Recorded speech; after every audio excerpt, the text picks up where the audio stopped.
এটা কি টেন্ডার? ছাত্র দলের আমলে টেন্ডার পেয়েছেন কোটা ব্যবস্থাকে? আপনি এখানে বসে ঠিক করে দিচ্ছেন 1%, 2%, 3%, 4%। আওয়ামী লীগ সরকার, জনগণের নির্বাচিত সরকার, সুচিন্তিত ভাবে আলাপ আলোচনা করে বিচার বিভাগীয় পর্যবেক্ষণের আলোকে যেই সমস্যার সমাধান করবে, সেই সমস্যার সুচিন্তিত সমাধান না করে এই অবরোধ তৈরি করা, মানুষের জীবনকে দুর্বিষহ যন্ত্রণায় পরিণত করা বাংলাদেশের ছাত্র সমাজ কখনোই সমর্থন করে না। আর শুধুমাত্র সমর্থন খেলা নয়, লন্ডন থেকে ওয়াজ নসিহত তো শুনেছেন, আন্দোলনের সমর্থন জানাচ্ছে। অথচ সেই কুখ্যাত তারেক জিয়া বিসিএস এ বাইরা ক্যাডার চালু করেছিল। ছাত্রদলের ক্যাডার হওয়া মানে বিসিএস ক্যাডার হওয়া। এই আবাসিক হলগুলোতে, কলেজগুলোতে এক্সাম সেন্টার পরীক্ষা দেওয়ার জন্য এক্সাম সেন্টারে যাওয়া লাগতো না, ছাত্র দলের নেতারা রুমে বসে পরীক্ষা দিয়ে পাশ করত। সেই বাস্তবতা বাংলাদেশের ছাত্র সমাজ ভুলে যায়নি এবং প্রত্যেক বছর বিসিএস পরীক্ষা দিচ্ছে শেখ হাসিনার নেতৃত্বাধীন সরকারের মাধ্যমে। এক বছরে একের অধিক বিসিএস অনুষ্ঠিত হওয়ার রেকর্ড রয়েছে। 4 বছর পর পর ফুটবল বিশ্বকাপের জন্য অপেক্ষা করি। বিএনপি জামায়াতের সময় 4 বছরের অধিক সময় ধরে বিসিএস পরীক্ষার জন্য তীর্থের কাকের মতো বাংলাদেশের ছাত্র সমাজকে অপেক্ষা করতে হয়েছে। বাংলাদেশের ছাত্র সমাজ সেটি কখনোই ভুলে যায়নি।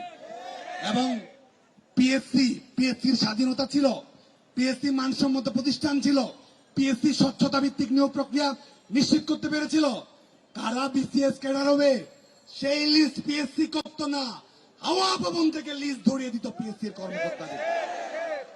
এবং পিএসসি যারা সদস্য ছিল সব কজনই দুর্নীতিবাজ হিসেবে তত্ত্বাবধায়ক সরকারের আমলে প্রমাণিত হয়েছে। পিএসসির সদস্য যারা ছিল, পিএসসির এক চেয়ারম্যানের ড্রাইভারের ঘটনা তো ইতিমধ্যেই দেখেছেন। বিএনপি জামায়াতের আমলে দোর্দণ্ড প্রতাপে পিএসসির এই চেয়ারম্যান 5 বছর দায়িত্ব পালন করেছে।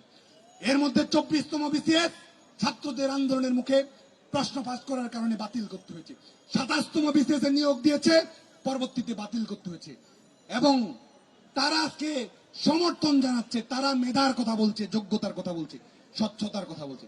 এখানে যারা আছে, ডানে বামে যারা আছে, এমনকি শাহবাগেও যারা আছে, তারও তো বিসিএস প্রিলিমিনারি পরীক্ষা দেওয়ার যোগ্যতা আছে, তারা কোয়ালিফাই করেছে, স্নাতক কিংবা বিএ কিংবা ডিগ্রি পাশ করেছে। আজকে আমাদের পিএসসির পরীক্ষা নিয়ে যারা লন্ডন থেকে ওয়াজ নসিহত দিচ্ছে, এই তথাকথিত একটি সংগঠনের ভারপ্রাপ্ত চেয়ারপারসন না হলে বিসিএস পরীক্ষায় প্রিলিমিনারিতে অংশগ্রহণ করার যোগ্যতাও তার ছিল না। আজকে সে বলছে কারা বিসিএস দিতে পারবে, কিভাবে দিবে না দিবে। আজকে বাংলাদেশের ছাত্র সমাজের পক্ষ থেকে এই সব রাজনৈতিক প্রপাগান্ডা এবং আন্দোলনের নামে এই সব তামাশা এবং ছাত্র সমাজের একটি যৌক্তিক দাবিকে অযৌক্তিক দিকে যারা পরিণত করতে চায় বাংলাদেশের ছাত্র সমাজ তাদের বিরুদ্ধে সোচ্চার রয়েছে। এবং রাজপথ অবরোধ করার ভয়, এটি কি সুনির্দিষ্ট কোন পদ্ধতি? কোন অবস্থাতেই বাংলাদেশের জনগণের সারা জীবন জীবিকা, তাদের স্বাভাবিক জীবন প্রক্রিয়া নিয়ে যদি কেউ ছিনিমিনি খেলে, বাংলাদেশের ছাত্র সমাজ তাদের সবার বিরুদ্ধে সোচ্চার ভূমিকা পালন করবে। আবারও বাংলাদেশের ছাত্রলীগের পক্ষ থেকে আমরা সুস্পষ্ট হয়ে বলছি, আদালত ইতিমধ্যে একটি রায় দিয়েছে, বিচার বিভাগীয় পর্যবেক্ষণ আসবে, সেটির আলোকে সরকার সিদ্ধান্ত গ্রহণ করবে। এবং বাংলাদেশের তারুণ্যকে, বাংলাদেশের 5 কোটি শিক্ষার্থীকে আমরা কথা দিতে চাই, মাননীয় প্রধানমন্ত্রী বঙ্গবন্ধু কন্যা দেশরত্ন শেখ হাসিনার সরকার কোটা সমস্যার একটি যৌক্তিক, ন্যায়সঙ্গত, ইনক্লুসিভ এবং যুগোপযোগী সংস্কার অবশ্যই সুনিশ্চিত করবে। এবং একই সঙ্গে বাংলাদেশের ছাত্রলীগের পক্ষ থেকে আমরা হুঁশিয়ারি উচ্চারণ করতে চাই, যারা শিক্ষার্থীদের একটি ইস্যু ভিত্তিক আন্দোলনকে, যৌক্তিক আন্দোলনকে ভিন্ন খাতে প্রবাহিত করতে চায়, তারা যখন 6-7 দিন আন্দোলন করেছে, ফুলের টোকাও পড়েনি, শান্তিপূর্ণভাবে গোটা বাংলাদেশ ছাত্রলীগের কর্মীরা দায়িত্বশীলতার পরিচয় দিয়েছে। আইন শৃঙ্খলা রক্ষাকারী বাহিনী শ্রদ্ধা করেছে, 4-5 জন গিয়ে রেল লাইন অবরোধ করেছে, হাজার হাজার মানুষ দুর্বিষহ যন্ত্রণার মুখে পড়েছে। আদালতে যাওয়ার কথা, রাজপথে এসেছে, তারপরও মানুষ কিছু কথা বলেনি। 6-7 দিন হয়ে গেছে। যে আন্দোলন গতকালকেই সংশ্লিষ্ট সবাইকে ধন্যবাদ জানিয়ে শেষ করার কথা, নিজেদের কোনো মতামত থাকলে রাষ্ট্রের কাছে সরকারের কাছে তুলে ধরার কথা। আবারও আজকে কিসের জন্য ব্লকেট দেওয়া হলো, আজকে আবারও কেন অবরোধ তৈরি করা হলো?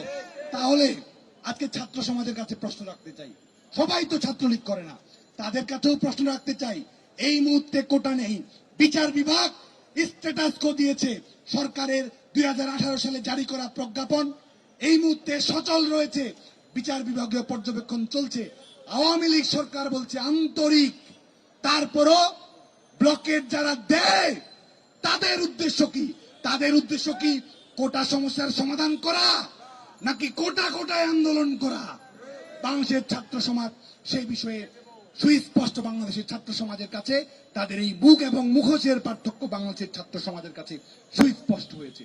আজকে বাংলাদেশ ছাত্রলীগের সকল স্তরের নেতা কর্মীদেরকে ধন্যবাদ জানাই, গত 6-7 দিন ধরে দায়িত্বশীল আচরণ করার ধন্যবাদ জানাই।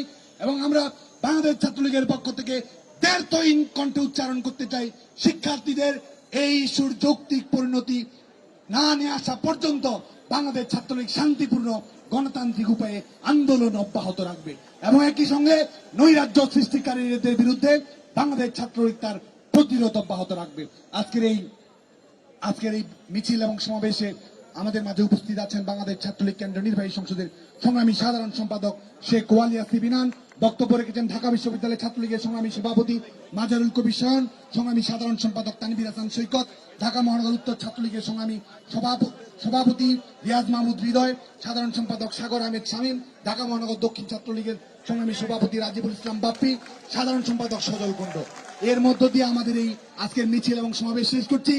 আবারও সুস্পষ্ট হয়ে বলছি, মিছিল শেষ হয়েছে, আপনারা সবাই শান্তিপূর্ণভাবে যার যার আবাসিক হলে যার যার স্থায়ী ঠিকানায় আপনারা সুন্দর শান্তিপূর্ণভাবে ফিরে যাবেন। কোন সাংগঠনিক জটিলতা তৈরি হলে বাংলাদেশ ছাত্রলীগ যথাযথ প্রক্রিয়া অবলম্বন করে সেই সমস্যার সমাধান করার চেষ্টা করবে, কিন্তু কৃত্রিম ভাবে বাংলাদেশ ছাত্রলীগের ডিসিপ্লিনকে ব্যাঘাত করার চেষ্টা করা হলে আবারও বলছি যথাযথ ব্যবস্থা গ্রহণ করা হবে। জয় বাংলা, জয় বঙ্গবন্ধু।